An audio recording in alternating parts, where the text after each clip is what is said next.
moving on or needs is not physically able to carry the burden of fighting active fires, you really need some young people to do that. But often young people, like my own, graduate, move away, or get jobs in another place. So we need people whose families were never involved in community service or firefighting or anything like that to say, hey, is there some place in my community that I can help? And the rewards are tremendous. Not only does the community get great volunteers and people who live there, but you also become connected to your township or borough or county in a way that you just don't when you're sitting at home, even if you're very active on social media. You meet your neighbors, not just waving at them, when you drive into your garage and hit your garage door opener.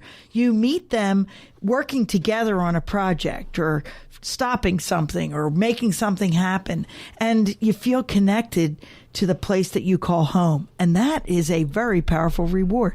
Well, and you have I have a buddy, and he doesn't do much of anything, and he doesn't listen to this show, so he'll never hear this. But says, well, I pay my taxes, and in I said to him, and I thought it was good, was that if you only pay taxes, all you can expect is government. If you want community, you have to participate. I agree. That's a very good thought. You have to do more. And we complain about government doing the wrong things or not enough things. Government needs community to help it.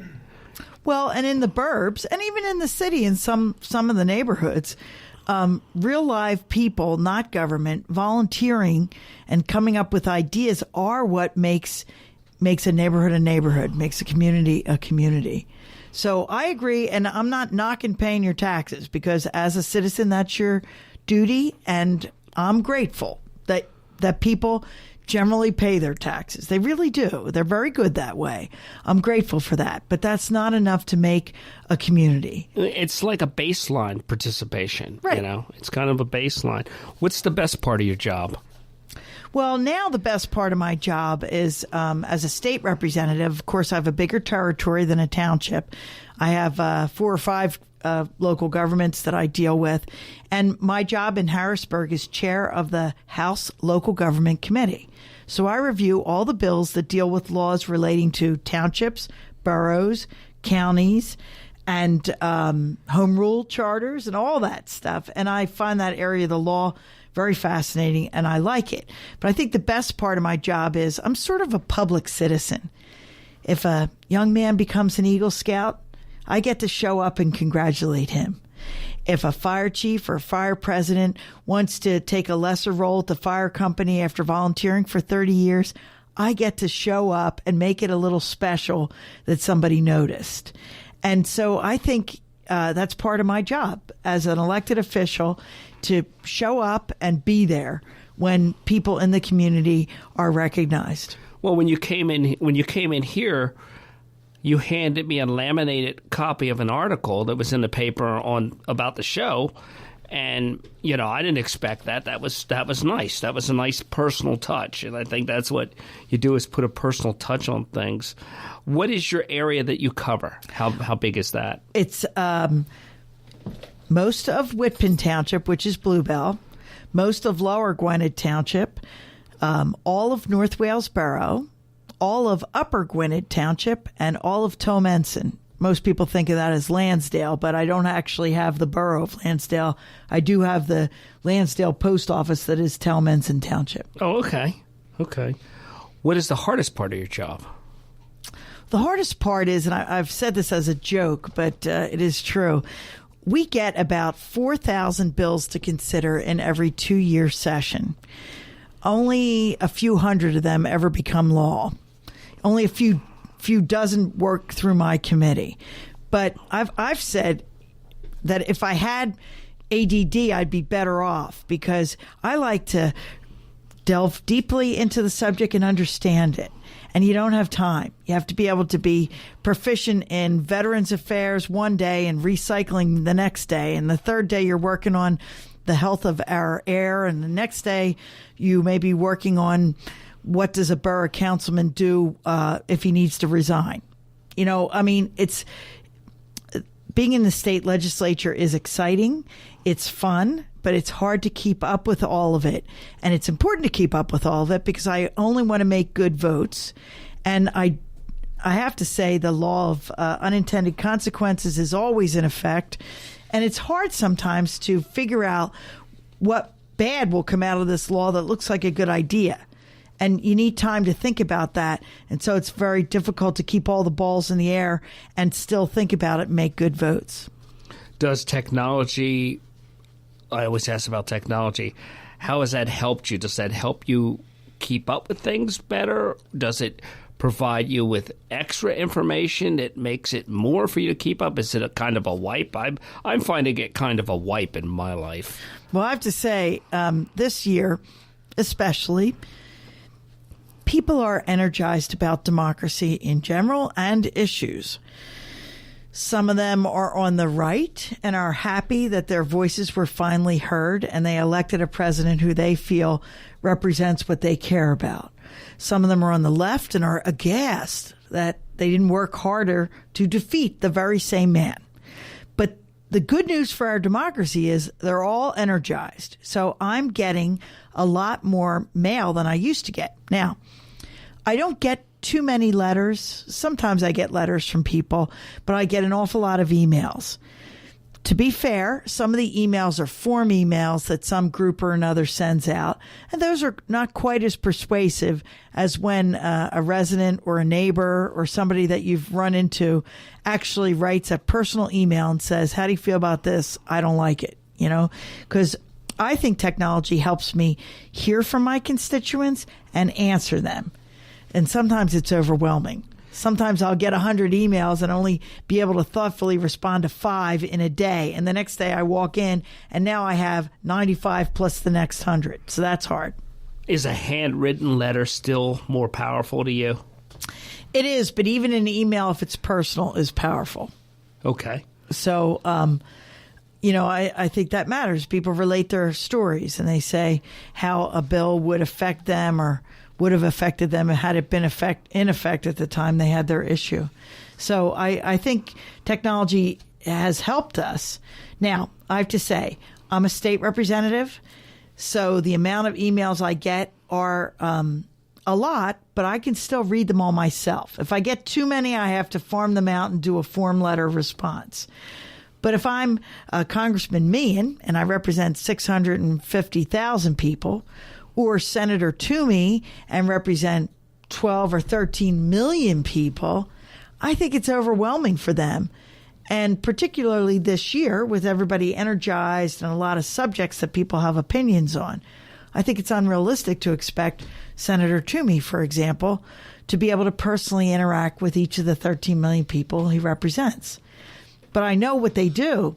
If you call up and say, I'm against this or in favor of that, they do keep a tally, and they tell them that at the end of the day. Senator Toomey, we got 300 phone calls. 200 of the phone calls said this, 100 said that. Now, I have to say that I've also learned in politics that when everything's going swimmingly, nobody shows up, nobody calls, nobody emails. When people are upset or angry, they call, they email, and they show up. So as an elected official, I have to make allowance for those who are not in the room. I might get 50 calls telling me don't do that. I have to think about what do the other people, what do my other neighbors, what do all the people think about on this subject? Because if they're happy, they don't answer. They don't tell you. I have to be able to objectively decide, is this good or bad for my peeps, the people I represent? That's interesting because it's like that in emergency services in that when everybody's life is going fine and the world is good, you're bored, you're yawning, and nothing's going on. So be thankful for the boredom, I always tell people, because it will pass. But yeah, and when you hear from, do you have any rules of thumb in your head that if I hear from 10 people, then this is impacting 1,000 people or something like that? I do think that if I get... There's a magnifier. If I get 10 emails, I count each one 10 times. Okay. So it's like getting 100.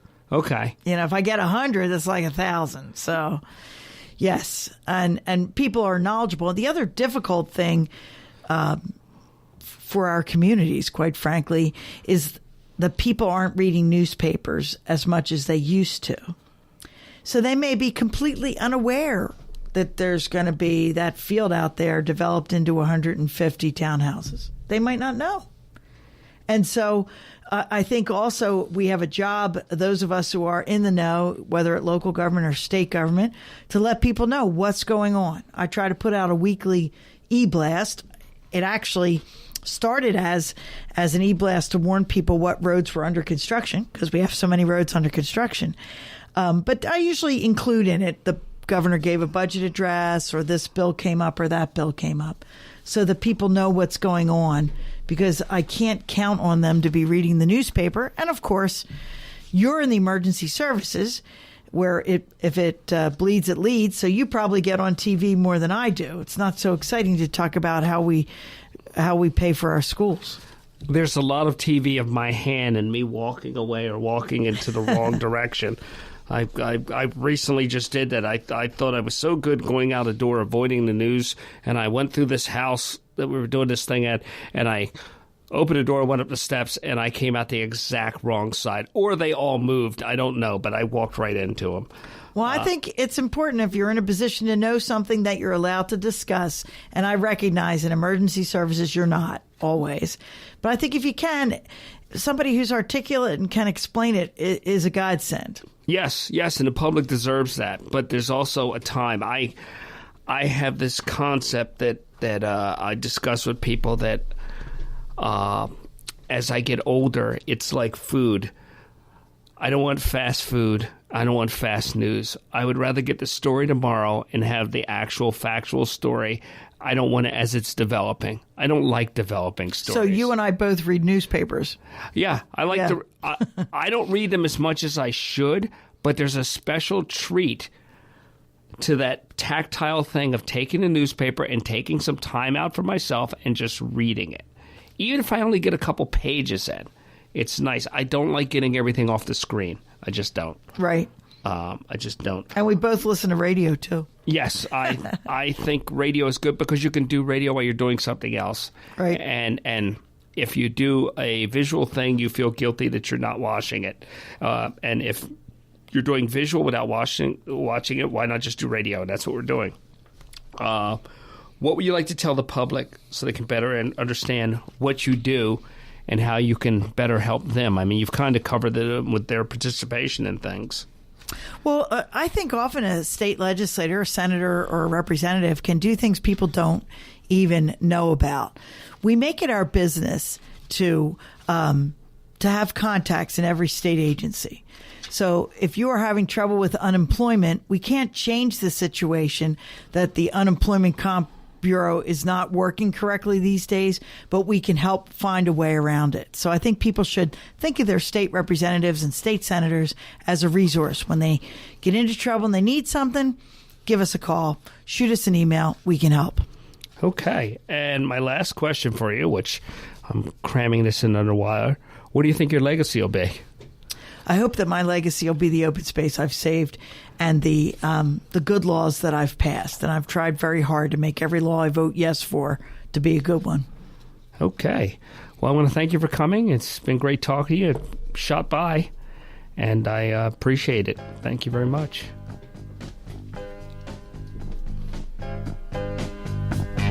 Sometimes I'm right, and I can be wrong. My own beliefs are in my song. The preacher, the banker, the drummer, and then makes no difference what group I'm in. I am everyday people. Yeah, yeah. You ain't been around. That's what you told me.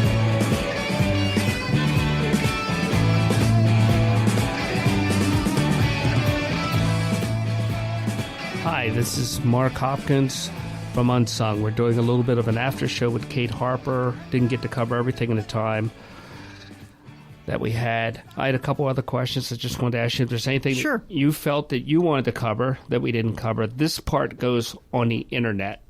and it's there forever. So it's just